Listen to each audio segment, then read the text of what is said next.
So, ayun, bali ito hindi naman ito mapapasa akin.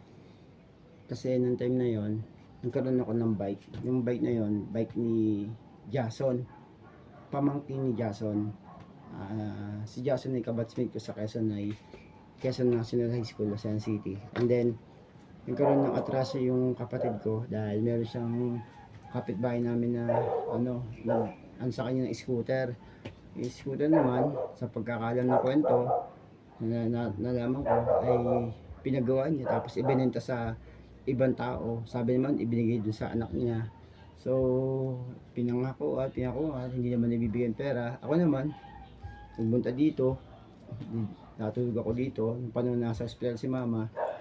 And then para na matapos ang usapan, para makapagbigay lang ng bayad dun sa scooter, sige, dali mo na yung bike niya, benta mo na yan. So parang hindi masama ang loob ko na ibigay yung bike, pero dahil sa gusto ko na makatulong, ibinigay ko yung bike, tapos pinagawa niya.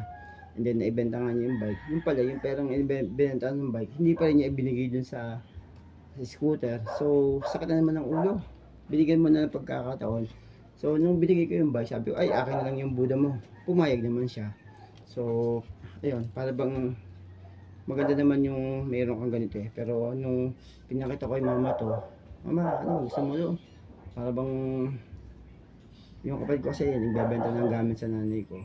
Mama, sabi ko, sige, mama, ito yung binenta ni Dandan sa'yo, no? Oo, yung mga yan, akin yan eh. Hindi mama, binigay din, pinagpalit pa din yung bike ko. Hindi, hindi naman kayo make. Kasi kilala yung ugali ng kapatid ko sumunod sa akin eh.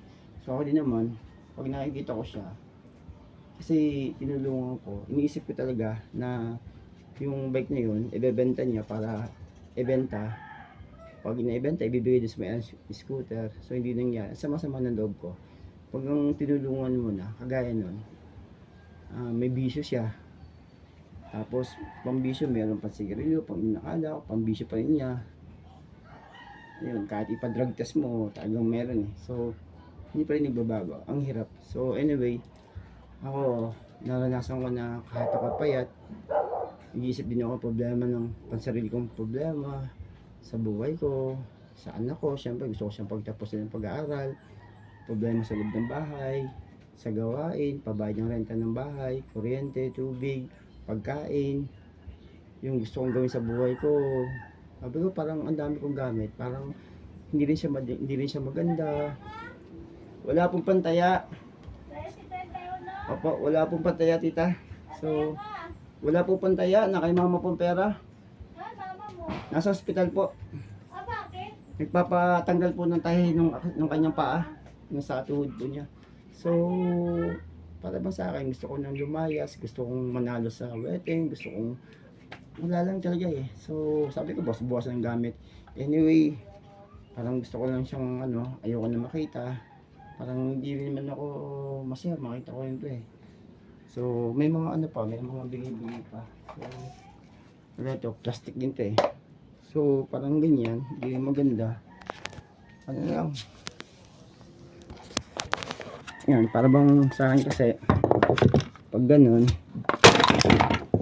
na lang.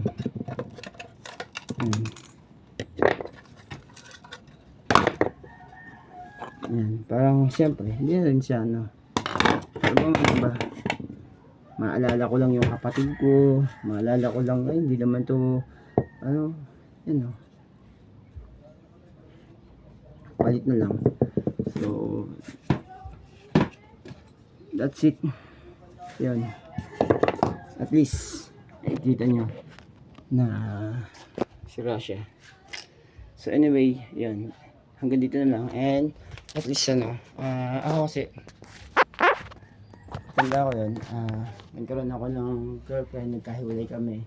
So may mga alaala pa. Ang ginawa ko nung bandang huli, pupunin ko yung mga picture, mga love letters. Tapos yung bandang huli, isip ko parang maganda rin pala yung ingatan mo, at least mayroong memorable. Pero sa ganitong gamit, ayoko na siyang kasi maalala ko lang yung kapatid ko. Yan, ganyan. Nagkaroon kami ng issue tungkol sa bagay na yan.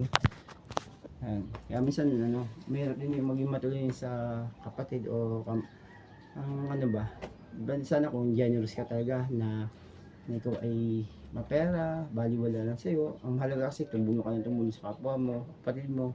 Kasi Diyos na yung magbibigay ng biyaya. So, yun lang naman and that's it. Yung masama at mabuting comment lang, pinagkaiba yun. Paborito sa may channel. Bye.